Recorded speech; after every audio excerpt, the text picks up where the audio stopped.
नमस्कार। आज शुरुआत करते हैं नर्सरी की एक प्रेयर से।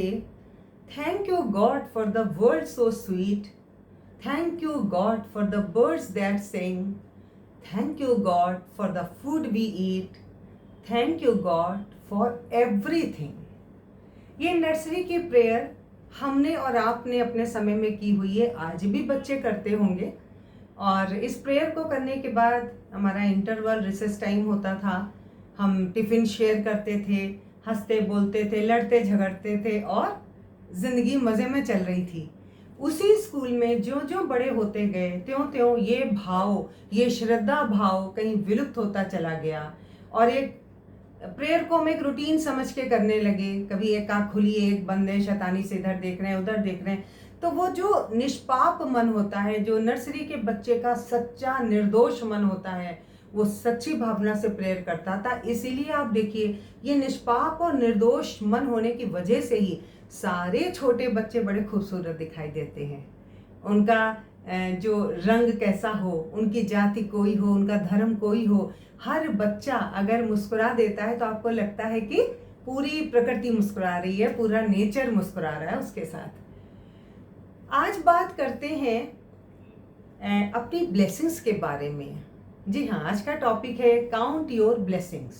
तो दो बातों का हमें ध्यान रखना है कि we should count our blessings rather than count what we are lacking. और दूसरी बात है कि कंप्लेंट्स से ध्यान हटा करके प्रशंसा की तरफ, प्रेस की तरफ ले जाइए। यानी कि जो कुछ नहीं मिल पाया, जो कुछ नहीं उपलब्ध हुआ, उसके प्रति शिकायतें करते रहने से बेहतर है कि जो कुछ मिला है उसके प्रति कृतज्ञता यानी ग्रेटिट्यूड का अनुभव करें। एक स्वस्थ और खुशहाल जीवन जीने के लिए स्वस्थ जीवन, बिल्कुल सही बात है। अगर ये स्वस्थ होता है ना, अगर दिमाग स्वस्थ होता है तो आधी से ज़्यादा बीमारियां आपके आसपास नहीं फटक सकती। और अगर दिमाग ही अस्वस्थ है, उसके दिमाग में, अगर हमारे दिमाग में हर समय कुछ ना कुछ ऐसा चला करता है कि कमियों के बारे में सोच रहे हैं, जो कुछ ज़िंदगी में कुछ अच्छा नहीं हो पा रहा, हर समय उसके बारे में सोच रहे हैं, अपने आसपास जो लोग हैं उनमें जो अच्छाइयाँ हैं उनको देखने के बजाय उनकी कमियां हर समय ढूंढ ढूंढ के हम परेशान हो रहे हैं, तो दिमाग हमारा अस्वस्थ रहेगा। और जब दिमाग अस्वस्थ रहेगा तो शरीर ऑटोमेटिकली अस्वस्थ रहेगा। फिर ढेरों दवाइयाँ खाना हमारी नियति बन जाती है। हम जो बचपन में जो कुछ भी सिखाया जाता है, एक्चुअली उन बातों को ध्यान नहीं देते जो जो बड़े होते जाते हैं। आप प्रकृति को अगर निहारते हैं, सवेरे उठ के अपने रूटीन वाले काम से अगर 2 मिनट अलग हटाइए, बजाय कि सबसे पहले चाय और ब्रश ये सब शुरू हो गया, उसके बजाय आप थोड़ा सा आसमान को निहारिए, थोड़ी चिड़ियों की चहचहाहट सुनिए, आसपास पेड़ पौधे फूल पत्ती हो उनको निहारिए, तो आपको एहसास होगा कि दुनिया खूबसूरत है, भगवान ने बहुत अच्छी दुनिया बनाई है। लेकिन हमारे पास टाइम ही नहीं है, हम टाइम ही नहीं देते। फिर हम कहते हैं लो हमारे विटामिन डी कम हो रहा है, तो अरे हम विटामिन डी के लिए सूर्य के पास जाते ही कहाँ हैं। गर्मी के दिन आते हैं तो ज़्यादातर समय एसी चला के बैठे रहते हैं। तो विटामिन डी हो या और भी जो बॉडी में जो भी कमियां होती हैं, वो अगर आप खुश रहते हैं तो वैसे हार्मोन्स रिलीज करती है बॉडी, जिससे आप स्वस्थ रहते हैं। तो इस बात को बहुत समझने की, जो जो नेमत हमें मिली है हम क्यों भूल जाते हैं कि जो ये सारे अंग हैं हमारे, ये स्वस्थ हैं। उस बंदे की कहानी आपको याद होगी जिसके पास जूते नहीं थे और वो बहुत परेशान था, भगवान से कह रहा था कि भगवान तेरे जैसा अन्यायी मैंने कभी नहीं देखा, तूने मुझको पहनने के लिए एक जोड़ी जूता नहीं दिया, मुझे सर्दी में कितनी दिक्कत होती है। सोचता सोचता बहुत परेशान चला जा रहा था। तभी उसने सड़क के किनारे बैठे हुए एक आदमी को देखा, उस बेचारे के दोनों पैर ही नहीं थे। ये देखते ही उसने तुरंत ऊपर वाले का शुक्रिया अदा किया कि भगवान मुझे क्षमा करो, मैं तो जूते न होने का रोना रो रहा था और इस आदमी का भाग्य देखो, इसके पास तो पैर ही नहीं है। तो मैं कैसा कृतज्ञ हूँ जो तूने मुझे सारे अंग सही सलामत दिए और मैं उसका शुक्रिया अदा करने के बजाय मैं आपसे लगातार शिकायतें करता रहता था, कंप्लेंट्स करता रहता था। तो बात मुझे याद आती है, मेरे बचपन की बात है। मेरे फादर बैंक ऑफिसर थे, तो बनारस में पोस्टिंग हुई।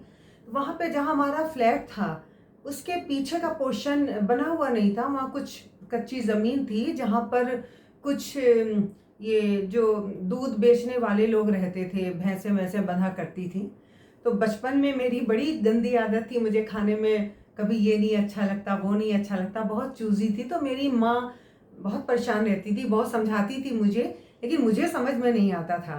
वो अक्सर ये सेंटेंस बोलती थी, उन बच्चों के बारे में सोचो जिनकी कोई केयर नहीं करता, तुम लोगों को तो सब कुछ मिला हुआ है, तुम्हारे नखरे नहीं मिलते। मैं सोचती थी ऐसे कौन से बच्चे होते हैं जिनके कोई नखरे उठाने वाला नहीं होता। मेरे दिमाग में तो ये था कि सबके मम्मी पापा अपने बच्चों के नखरे उठाते हैं, कमी नाम की कोई चीज़ जीवन में देखी नहीं थी। तो एक दो दिन ऐसा हुआ, मैंने घर के पीछे जो विंडो खुलती थी उसमें से देखना शुरू किया। तो वो जो बच्चे थे जो दूध वालों के, उनको देखा, वो आधे अधूरे कपड़ों में बेचारे, और गंदे, मिट्टी भी लगी, ना पैरों में चप्पल ना जूते, और कुछ भी सुबह के समय एक रोटी पकड़े खा रहे हैं, कभी एक तश्तरी में किसी प्लेट में कुछ मिल गया ऐसे ही खा रहे हैं, जिनके घर में खुद दूध के लिए गाय भैंस पली हुई थी।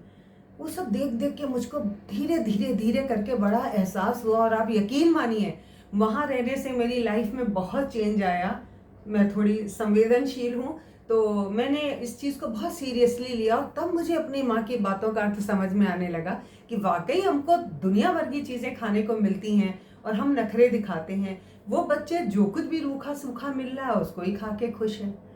तो कहने का मतलब ये है कि आप और हम, जो कुछ भी नहीं मिल पाया, और वो क्यों नहीं मिल पाया ये भी नहीं उसके बारे में सोचने की कोशिश करते हैं, हो सकता है उसमें कोई अच्छा ही रही हो। और जो हम अपने बच्चों में शुरू से ही ये आदतें नहीं डालते कि बेटा तुम जब अपना रिजल्ट लाओगे मुझे तुम नेक्स्ट ईयर अपने से बेहतर प्रदर्शन के साथ मिलो, मुझे बहुत खुशी होगी। हम उनको क्या बताते हैं, अगले साल तुमको क्लास में फला रैंक पे आना है, इस बार तुम फिफ्थ तो कम से कम सेकंड आके तुम्हें दिखाना है। हम उसकी कैपेसिटी को, उसकी क्षमताओं को इग्नोर करते हैं। हर बच्चे की, हर इंसान की शारीरिक और मानसिक क्षमता अलग होती है, हम क्यों भूल जाते हैं? हमने ही बचपन में ऐसे कौन से तीर मार लिए थे? तो हम, इतनी एक्सपेक्टेशंस होती हैं अपने बच्चों से। अपने बच्चे को प्रोत्साहित करना बहुत अच्छी बात है, लेकिन उसके ऊपर दबाव डालना, उसको प्रेशराइज करना कि नेक्स्ट टाइम मुझे ऐसा ही रिजल्ट चाहिए, मुझे ऐसे ही होके दिखाओ, ये बेहद गलत बात है, बेहद गलत अप्रोच है। और हम एक स्वस्थ दिमाग में रोग पैदा कर रहे हैं, ये हमें नहीं पता। बड़े होते होते जब तक ये बच्चा एक वयस्क के रूप में तैयार होता है, जीवन में हर जगह उसको ये अपनी जॉब में, अपने करियर में, हर जगह हमेशा दूसरों से कंपटीशन की आदत पड़ी रहती है। जीवन में जो कुछ भी उसको मिल गया वो उससे संतुष्टि नहीं होता, खुश ही नहीं होता। उसको हमेशा अरे उसका पैकेज इतना है, अरे उसके पास ये है, असंतुष्ट मन रहता है। और जो असली उम्र होती है, जिस समय लाइफ को एंजॉय करना होता है, अच्छा कमा रहे हैं, अच्छा पहन रहे हैं, उसको, चीज़ों को एंजॉय करने के बजाय जो कुछ अभी नहीं मिला है हमेशा उस पर फोकस रहता है, टारगेट आगे का ही सेट रहता है। मेरा ये बिल्कुल मतलब नहीं है कि बच्चे कंपटीशन छोड़ दें और अपने करियर में आगे बढ़ोतरी के लिए ना सोचें, ज़रूर सोचें, हमेशा आगे बढ़ें, लेकिन जो कुछ मिला है ज़रा सा ठहर के उसका आनंद भी तो लो। ऐसा ना हो जब तक आनंद लेने का समय आए तब तक उम्र ही निकल जाए, तब तक शौक ही खत्म हो जाए। तो जो जीवन मिला है उसको, प्रेजेंट उसका सबसे इम्पोर्टेंट होता है, ये हमको अपने बच्चों में शुरू से ही इनबिल्ट करना चाहिए। और एक बात कि अगर हम अपने को खुश रखेंगे, छोटी छोटी बातों से खुश रखेंगे, बिना बात के खुश रहेंगे, तो यकीन मानिए हमारे पास रोग भी कम फटकेंगे, क्योंकि बॉडी वैसे ही हार्मोन्स रिलीज करती है जैसा हम सोचते हैं। और अगर हमारे पास जो कुछ भी उपलब्ध है उसके लिए हम शुक्रगुजार होते हैं, ग्रेटिट्यूड रखते हैं, कृतज्ञ होते हैं, तो पूरा यूनिवर्स हमको वही बदले में लौटाता है। इसके बजाय अगर हम हर समय कोसते रहते हैं, या कहिए कि कलपते रहते हैं, कुछ लोगों को मैंने देखा है कि वो कल्पा करते हैं, उनके पास लाइफ में बहुत कुछ होता है लेकिन वो कल्पा करते हैं। मुझे देख देख के बड़ी हैरानी होती है, बहुत हंसी भी आती है कि ये कल्पना कहाँ तक उचित है। तो कल्पने की आदत से बाहर निकलिए और जो कुछ भी आपके पास है भगवान का शुक्र अदा करिए। आपके पास बच्चे हैं, आपके पास परिवार है, आपके पास अच्छी सेहत है, भरे पूरे अंग हैं, करने को अच्छा भोजन है, रहने को बढ़िया मकान है। इन सभी चीज़ों का आप शुक्र अदा करिए। यकीन मानिए ज़िंदगी बहुत बेहतर हो जाएगी। आज ही से और अभी से अप्लाई करके देखिए। इस एक मूल मंत्र को, एक वाक्य को हमेशा याद रखिए, ऑलवेज काउंट योर ब्लेसिंग्स। मिलते हैं नेक्स्ट वीडियो में किसी नए ऐसे ही अच्छे टॉपिक के साथ। तब तक अपनी ब्लेसिंग्स को काउंट करिए, एक पेपर पे नोट करिए। जय हिंद, जय भारत।